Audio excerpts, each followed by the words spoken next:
El 24 de marzo de 1976, un golpe de Estado cívico-militar derrocó al gobierno constitucional de la presidenta María Estela Martínez de Perón e instauró una dictadura que gobernó la Argentina entre 1976 y 1983, a través de una junta militar encabezada por los comandantes de las tres Fuerzas Armadas, Jorge Videla, Emilio Massera y Orlando Agosti. Se autodenominó Proceso de Reorganización Nacional.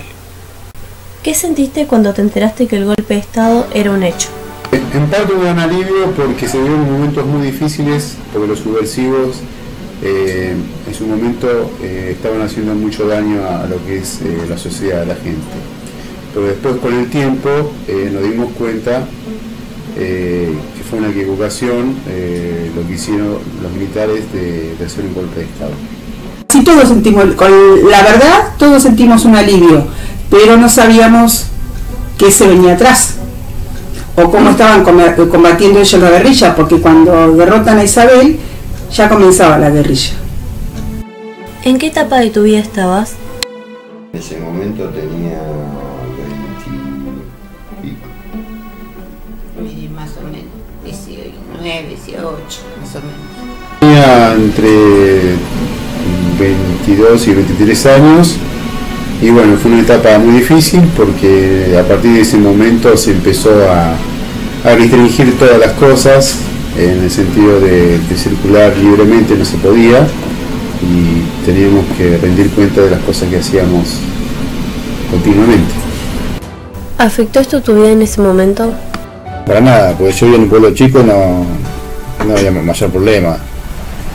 Por ahí nos enteramos que habían metido preso a alguien porque era comunista, pero nada más, no afectaba para nada en ese lugar. No, mi vida en ese momento no la afectó. Yo vivía en una ciudad, en la provincia de Buenos Aires, una ciudad donde no había universidad y, o sea, la problemática se veía más en las ciudades grandes, en Buenos Aires, en La Plata, en Mar del Plata, ahí se vivía más de cerca. Yo recién terminaba el secundario, iba a empezar a estudiar magisterio, pero en mi ciudad no había tanta participación en política. Sí, los estudiantes que se iban fuera de la ciudad, por ejemplo, que estudiaban en Bahía Blanca o en La Plata, ellos sí eran militantes y nosotros lo que escuchábamos, que a mucha gente que se había ido a estudiar, los perseguían, algunos habían secuestrado y podían contar lo que habían vivido. ¿Qué cambios notaste en los medios de comunicación? En el momento todos lo que son diarios y televisión estaban como a favor del golpe de Estado que habían hecho los militares, pero bueno, después se empezó a censurar, no dejaban de decir las cosas como eran. Y los medios de comunicación estaban más censurados. Y lo que recuerdo que había mucha cadena nacional y hablaban los militares. ¿Cómo te sentías cuando caminabas por la calle? Porque no participé en nada. Yo participaba en la Juventud Peronista, pero a mí no me tocó nada. Sí me tocó vivir momentos difíciles a la noche, cuando salía, que te paraban los camiones, te pedían documentos, los camiones de los soldados te pedían documentos a cualquier hora, te hacían esperar una hora y vos no sabías lo que iba a pasar con vos. Ellos tenían un listado con la gente que tenían que detener en ese momento, que eran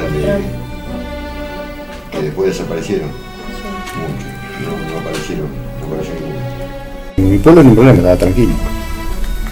Por ahí nos enteramos que alguien viajaba a otro lado, que ahí se había olvidado el documento, me acuerdo, y lo mandaban a llamar con la policía que volviera porque no se puede salir sin documento. Por ejemplo, irte al norte no podías por el tema de la guerrilla. Si ibas sin documento, por ahí te metían preso, desaparecían. ¿Qué sensación percibías en las demás personas? No se daba cuenta. Lo que sí les puedo contar es que yo trabajaba, teníamos negocio y trabajaba en la Campañola. Y en la Campañola había, 400 mujeres trabajando en la empresa y 200 hombres. Y a la persona que faltaba un día o 2, sin avisar, iban los carros del ejército con soldados a su domicilio a buscarla. Porque se suponía que si no estaba en su trabajo, estaba entrenándose con los guerrilleros. Y eso sí lo viví muy cerca porque le tocó a una cuñada mía. Sentía que estaba más, o sea, la gente se sentía, cierta gente se sentía que estaba más protegida. Porque al ver los camiones en la calle, viste, ya no era, aparte tanto la delincuencia como otras cosas, no se sentía al principio un gran cambio. Se sentía como que estaba seguro. Cuando no tenías nada que ver, yo por lo menos no participaba en nada. Estaban en la escuela todavía estudiando. ¿Se hablaban estos problemas políticos puertas adentro? Sí, en mi casa sí, pero estamos todos a favor de la democracia. En la mayoría de los casos no, porque todo el mundo se callaba la boca, porque en realidad tenía mucho miedo. Y después con el tiempo sí se fue hablando, pero siempre con miedo. ¿Había actividades que hacías recurrentemente y estaban censuradas? No, pues como tenía 14 años, lo que hacía en ese momento no se censuraba para nada. Igual ya en la época del gobierno peronista, por ejemplo, no se puede andar con el pelo largo, ya en la época del gobierno peronista. Era cosa que nadie lo pensaría eso, pero en ese momento no podían andar con el pelo largo. Después llevaban a la comisaría y te cortaban el pelo. Cuando entraban los militares era lo mismo, así que no había cambiado eso. Tenía el libro de Che Guevara escrito, cuando él estuvo, el Che Guevara estuvo en la selva boliviana, y él escribió de puño y letra, día por día.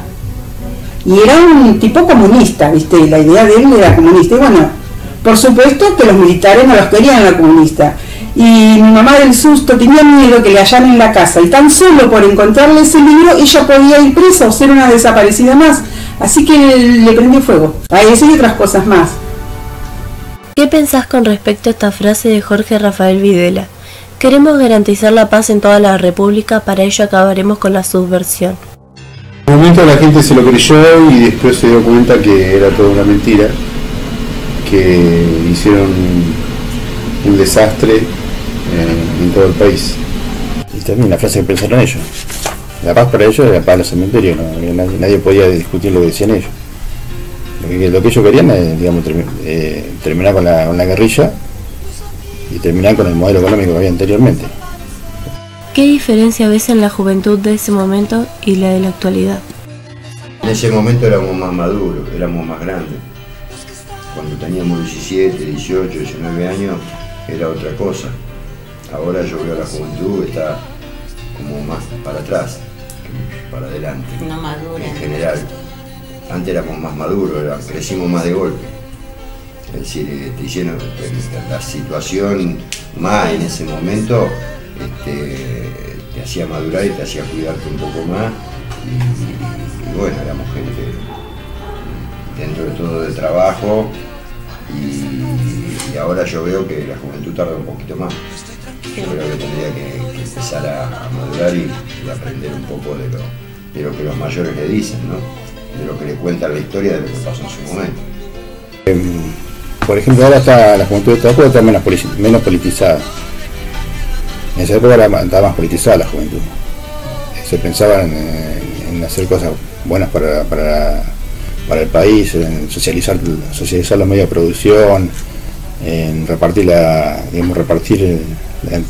el ingreso entre más gente. En este momento la juventud está más cosas más particulares, digamos. Cada uno está en lo suyo. En ese momento se pensaba más en los demás.